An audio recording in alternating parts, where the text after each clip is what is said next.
Good morning छात्रों।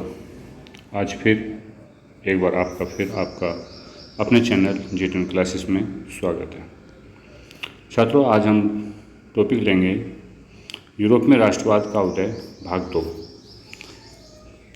इस video में भी मैं आपको बुक के हिसाब से पाठ्य पुस्तक में जैसा लिखा है उसी का व्याख्यान करके आपको समझाऊंगा।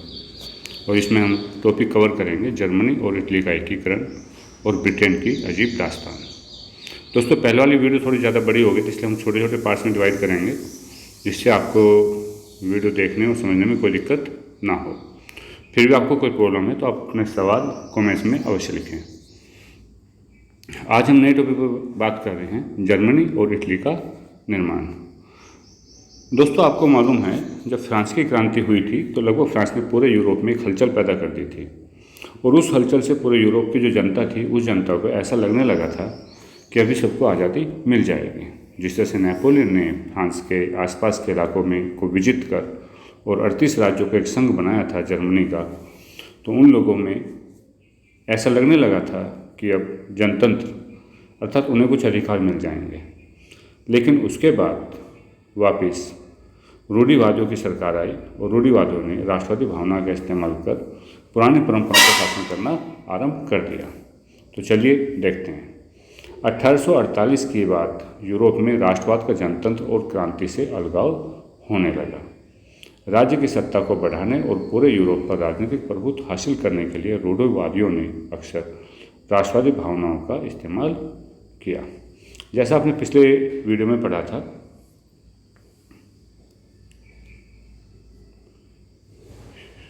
कि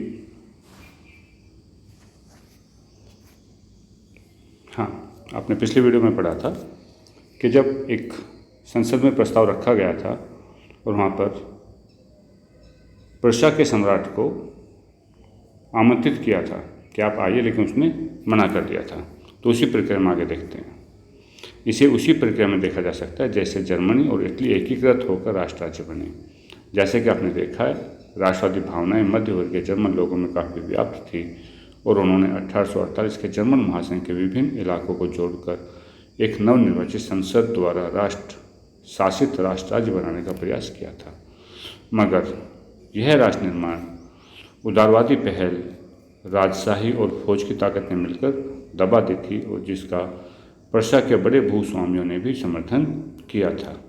उसके पश्चात प्रशा ने राष्ट्रीय एकीकरण के आंदोलन का नेतृत्व संभाल लिया और उसका प्रमुख मंत्री ओटो वॉन बिस्मार्क इस प्रक्रिया का जनक था, जिसने प्रशा की सेना और नौकरशाही की मदद ली और 7 वर्ष के दौरान ऑस्ट्रिया, डेनमार्क, फ्रांस से 3 युद्धों में प्रशा की जीत हुई और एकीकरण की प्रक्रिया पूरी हुई। जनवरी 1871 में वर्साई में हुए एक समारोह में प्रशा के राजा विलियम प्रथम को जर्मनी का सम्राट घोषित किया गया। 18 जनवरी 1871 की सुबह बेहद ठंडी थी और जर्मन राज्यों के राजकुमारों, सेना के प्रतिनिधियों एवं प्रमुख मंत्री ओटो वॉन बिस्मार्क समेत प्रशा के महत्वपूर्ण मंत्रियों की बैठक एक वर्साई के महल में बेहद ठंडे Sheesh Mahal halls of mirror में हुई थी। सभा ने प्रशा के काइजर विलियम प्रथम के नेतृत्व में नए जर्मन साम्राज्य की घोषणा की और जर्मनी में राष्ट्र निर्माण की प्रक्रिया ने प्रशा राज्य की शक्ति के प्रभुत्व को दर्शाता था। नए राज्य ने जर्मनी की मुद्रा, बैंकिंग, कानूनी, न्यायिक व्यवस्थाओं के आधुनिकीकरण पर काफ़ी जोर दिया और प्रशा द्वारा उठाए गए इस कदम और कार्रवाई बाकी जर्मनी के लिए एक मॉडल बना।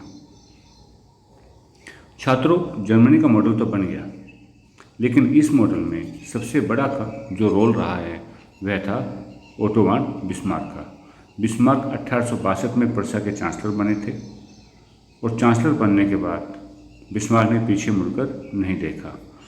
बिस्मार्क की कूटनीति से ही जर्मनी का एकीकरण हुआ है, जबकि जर्मनी के एकीकरण के पक्ष में इंग्लैंड, रूस, फ्रांस और ऑस्ट्रिया नहीं थे। और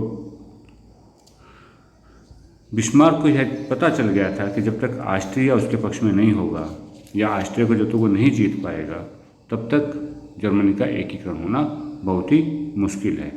इसलिए बिस्मार्क ने अपनी नीतियों के द्वारा ऑस्ट्रिया को हराया और प्रशा की जो जनता थी उसका समर्थन लिया, जर्मनी के लोगों का समर्थन लिया, जर्मनी के जो उदारवादी लोग थे उनका समर्थन लिया और उनके समर्थन से ही जर्मन राष्ट्र का एकीकरण हो पाया। इसी प्रकार से इटली, जर्मनी की तरह इटली भी राजनीतिक विखंडन का एक लंबा इतिहास था और इटली के अनेक वंशानुगत राज्यों और बहुराष्ट्रीय हैब्सबर्ग साम्राज्य में बिखरा हुआ था। जैसे जर्मन 38 राज्यों का एक संघ था, इसी प्रकार से इटली भी बिखरा हुआ था।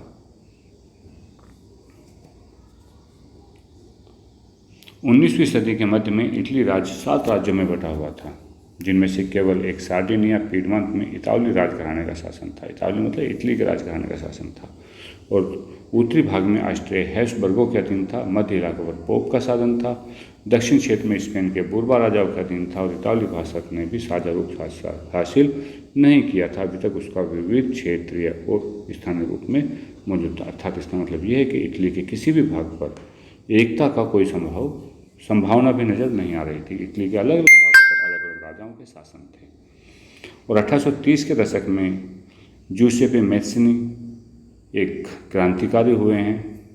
एकीकृत इतालवी यानी कि इटली के गणराज्य के लिए उन्होंने सुविचारित कार्यक्रम प्रस्तुत करने की कोशिश की थी। उसने अपने उद्देश्य के प्रसार के लिए यंग इटली नामक एक उप संगठन भी बनाया।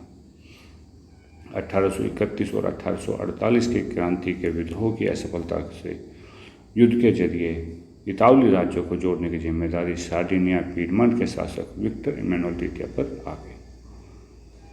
इस क्षेत्र के शासक अभिजात वर्ग की नज़रों में एकीकृत इटली उनके लिए आर्थिक विकास, राजनीतिक प्रभुत्व की संभावनाएं उत्पन्न करता था और उनका प्रमुख मंत्री था काउर, जिसने इटली के प्रदेशों को एकीकृत करने वाले आंदोलन का नेतृत्व किया।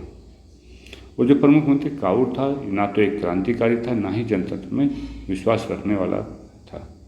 इतालवी अभिजात वर्ग के तमाम अमीर और शिक्षित सदस्यों की तरह वह भी इतालवी भाषा से कहीं बेहतर फ्रेंच भाषा बोलता था। और फ्रांस से सार्डिनिया पीडमंट के एक चतुर कूटनीतिक संधि की गई, जिसके पीछे काउर का हाथ था। उससे भी सार्डिनिया पीडमंट 1859 ईस्वी में ऑस्ट्रियाई बलों को हरा पाने में कामयाब रहा था। नियमित सैनिकों के अलावा जूसेपे गैरिबाल्डी, ये भी एक क्रांतिकारी होते हैं। इसके नेतृत्व में भारी संख्या में सशस्त्र स्वयंसेवकों ने इस युद्ध में हिस्सा लिया था। 1860 ईस्वी में वे दक्षिण इटली और 2 सिसिलियों के राज्यों में प्रवेश कर गए। स्पेनी शासकों को हटाने के लिए स्थानीय किसानों का समर्थन पाने में सफल रहे। 1861 ईस्वी में इमैनुएल द्वितीय को एकीकृत इटली का राजा घोषित किया गया, मगर इटली के अधिकांश निवासी, जिसमें निरक्षरता की दर काफ़ी ऊंची, मतलब वो लोग पढ़े लिखे नहीं थे, वो अभी भी उदारवादी राष्ट्रवादी विचारधारा से अनजान थे। उन्हें नहीं मालूम था कि उदारवादी राष्ट्रवादी विचारधारा से क्या लाभ है, उनके क्या नुकसान है।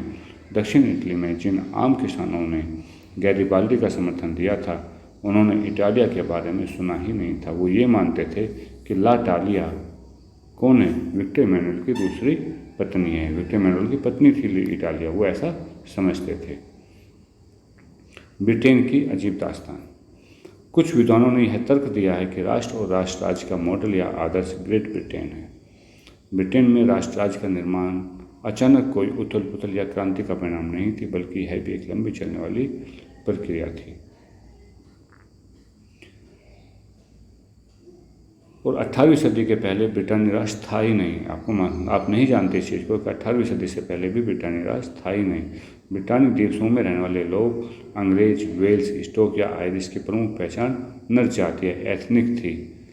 नर जातीय क्या होता है कि ये एक साझा नस्ली, यह मैंने आपको पहले नोट भी कराया था, साझा नस्ली जनजातीय या सांस्कृतिक उद्गम अथवा पृष्ठभूमि जिसे कोई समुदाय अपनी पहचान मानता है। यानी कि एक तरह की नस्ल, एक तरह की, जैसे कबीलों में लोग रहते थे, कबीलों में एक जैसी जाति होती थी, तो इस तरह की कोई पृष्ठभूमि हो जिसको समुदाय अपनी पहचान मानता है, उसको क्या कहते थे, जनजातीय कहते थे।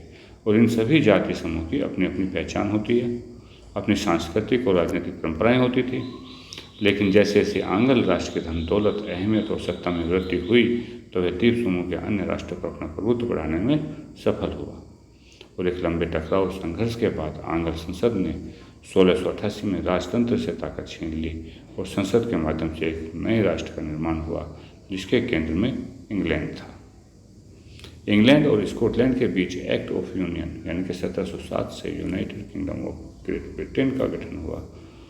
इससे इंग्लैंड व्यवहार में स्कॉटलैंड पर अपना प्रभुत्व जमा पाया और इसके बाद ब्रिटानी संसद में आंग्ल सदस्यों का दबदबा रहा और एक ब्रिटानी की पहचान के विकास का अर्थ यह हुआ कि स्कॉटलैंड की खासी संस्कृति या राजनीतिक संस्थानों को योजनाबद्ध तरीके से पूर्व प्लानिंग करके उनको दबा दिया गया और स्कॉटिश हाईलैंड्स के निवासी जिन कैथोलिक कुलों ने जब भी अपनी आज़ादी को व्यक्त करने का प्रयास किया तभी उन्हें जबरदस्त दमन का सामना करना पड़ा और स्कॉटिश हाईलैंड के लोगों को गैलिक भाषा या अपनी राष्ट्रीय पोशाक बोलने की भी मनाही थी। वो अपनी भाषा का यूज नहीं कर सकते, वो राष्ट्रीय पोशाक नहीं पहन सकते, अपने धर्मों को नहीं मना सकते थे और बहुत सारे लोगों को अपना वतन छोड़ने के लिए मजबूर कर दिया गया। आयरलैंड में भी कुछ ऐसे हर्ष हुआ था कि जिस वह देश के कैथोलिक और प्रोटेस्ट धार्मिक गुटों को गहराई में बटा हुआ था और अंग्रेजों ने आयरलैंड में प्रोटेस्ट धर्म मानने वाले बहुसंख्यक कैथोलिक देश पर प्रभुत्व बढ़ाने में सहायता की थी और ब्रिटानी प्रभाव के विरुद्ध हुए कैथोलिक विद्रोह को निर्ममता से कुचल दिया गया था। यानी जो उनके विरोध में गया उसको उन्होंने मार दिया या उसको कुचल दिया।